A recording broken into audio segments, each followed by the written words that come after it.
You're watching ISTV News. This is Panorama giving you the news. Let's see the top stories. Minister A.K. Mirabai confident despite chains at Santa. There will be no political chains in Manipur.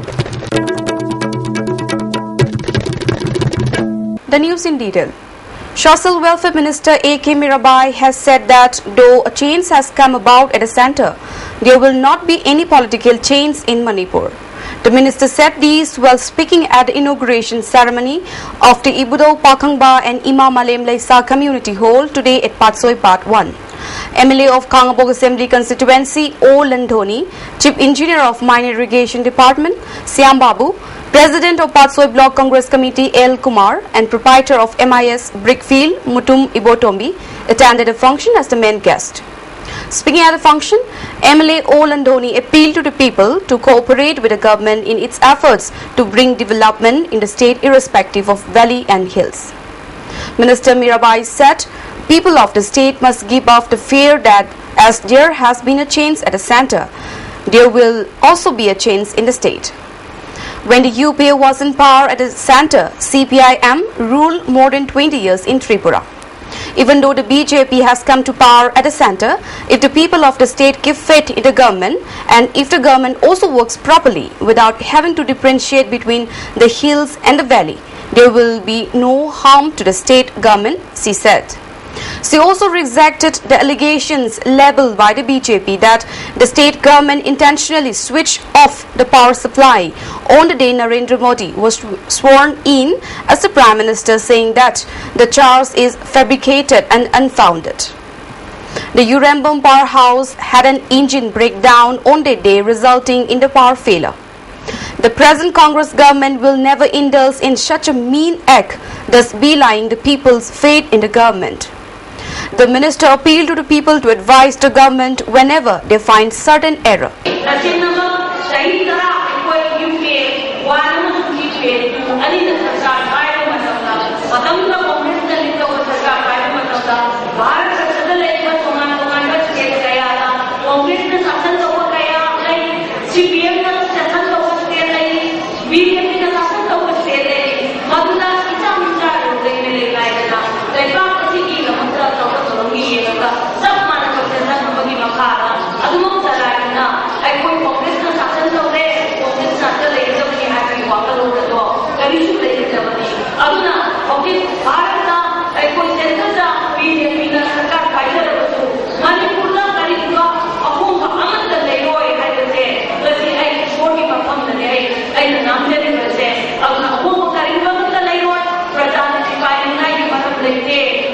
A cadre of the proscribed Kanglayawal Kanalup identified as 2nd Lieutenant Loitongbam Indrajit Maitai, alias Suraj Singh, son of late L. Singhabi Maitai of Golagat, Assam, has surrendered along with arms to IGP CRF Manipur and Nagaland sector Dr. N.C. Asthana at a homecoming ceremony held today at the headquarters of CRPF Langjing, Imphal. He brought with him an Italy-made .22 pistol, a hand grenade and a detonator. IG Intelligence of Manipur Police, KT Wi-Fi, IPS, IG Clay Kongsai, IPS and DIG Range 1, IK Muiva were present at the ceremony. Speaking on the occasion, Dr. N.C. Asthana said that the CRPF will sponsor such homecoming ceremony in future as well. We are pleased that one cadre of KYKL, that is Kanglai Yawol Kannalop, self-styled 2nd Lieutenant Loitong Bam Indrajit Metai, alias Suraj Singh, son of late Shri L. Singhabai Metai, has laid down his arms and ammunition before us. We treat this as a homecoming ceremony, and after which he would be properly handed over to the state police for further necessary action. We do hope that in the days to come, the CRPF would be able to facilitate more surrenders. Thank you.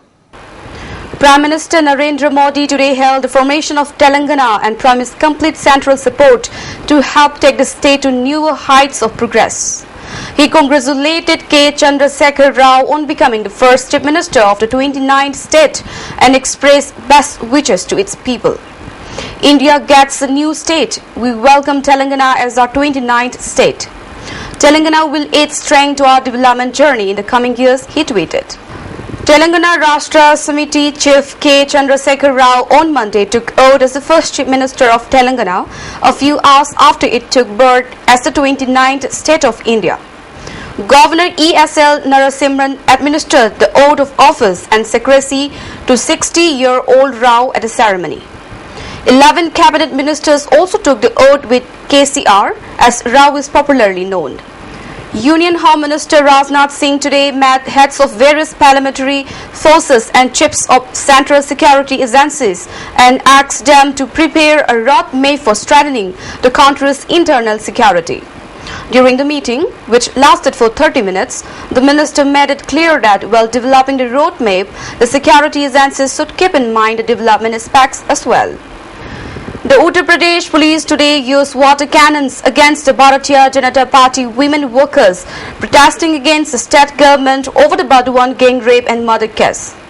The workers were stopped as they were marching towards Chief Minister Akhilesh Yadav's residence and office. There was heavy police deployment outside the Chief Minister's residence and office. Angry protesters claimed that the police also lathi-charged them. There has been a spurt in rape cases in the state and the law and order situation is deteriorating day by day. Samajwadi Party leader Gaurav Bhatia hit out at opposition parties for politicizing the issue and said that the action were being taken by the government.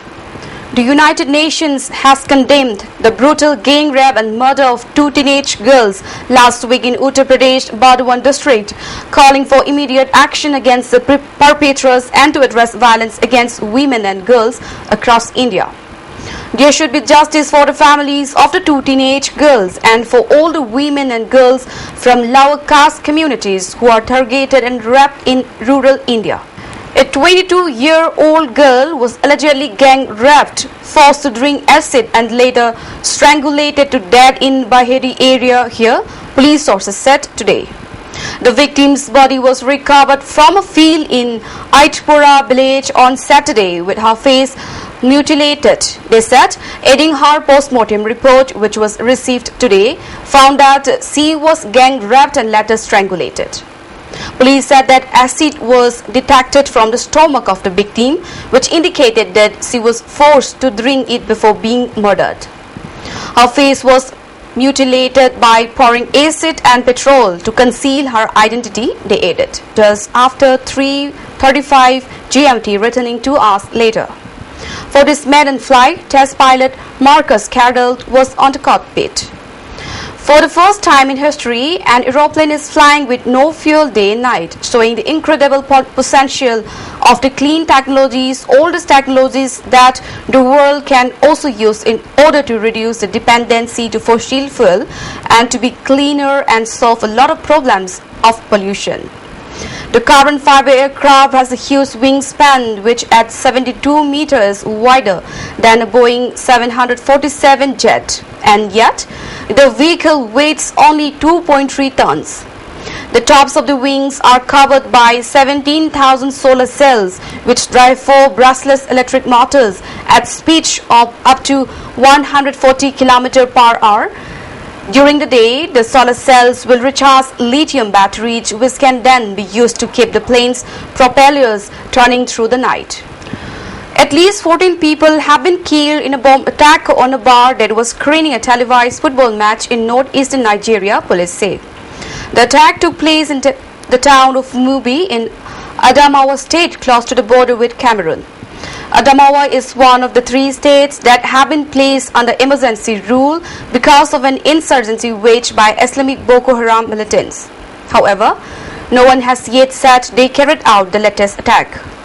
All Manipur Road Transport Drivers and Motor Workers Union has threatened to stop plying National Highway 2 and 37 if the 4 drivers of the union who were kidnapped by some armed persons from Bokajan, Karbi Anglong district, Assam on May 27 are released immediately. Addressing a press meet held at a union's office at MG Avenue today, which was attended by family members and relatives of the abducted drivers, General Secretary of the union, K.H. Kulamani, said an FIR has been lodged with the concerned police station.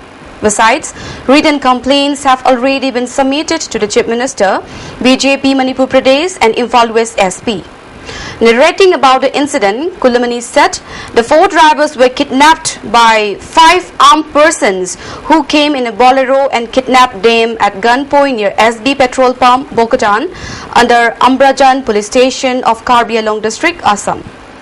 The 4 drivers are Soibam Komai, 43, and his brother S. Sanatomba, 26, sons of S. Iboyai of Thobal Kekman, Langpok Lakpam Sarat, 38, son of Temba of Kairak Dam and Ilangbom Roman, 30, of Irengban Kakching. Registration numbers of the 4 trucks that have been hijacked by the armed persons are AS001DC 6737, AS01DC 0056, AS01DC 6738, AS01DO 3060. He further said the unfortunate incident happened when they were returning towards Imphal bringing juice, biscuits and other eatable items in their trucks. He appealed to the kidnappers to release the 4 drivers safe and sound at once. On the other hand, the truck owners, who also attended the press meet, have alleged that some persons who claim themselves to be the cadres of the outlawed KYKL have demanded a ransom of rupees 30 lakhs for safe release of the drivers. The family members and Maira Paibis have said that the 4 drivers are innocent and lone breadwinners of the families. Further, they appeal to the kidnappers for safe and unconditional release of the drivers on the ground of humanity. Driver oidana sinmi oina koi chen chelibase atai kari sunate ahal lamal amade angang nubi sem chana ba adagi puk thanjana ba laita laira mayam se mekhanna bagi tamakta makoi driver oga chasabani aduna makoi da awa ana piri base piri ganu aduna makoi na karigumba aswayangam thangdana udana aswayangam yauramaga chu aswayba puna maktonga piri haraga makoi bu sarta amta yaudana thadokpirau haibase aina Maira Paibi oina haijani. Well, that's all we have for now. But before we wind up, let's have a quick look at the top stories once more. Minister A.K. Mirabai confident despite change at Santa, there will be no political change in Manipur. Thanks for watching our news, and for more updates, do stay tuned.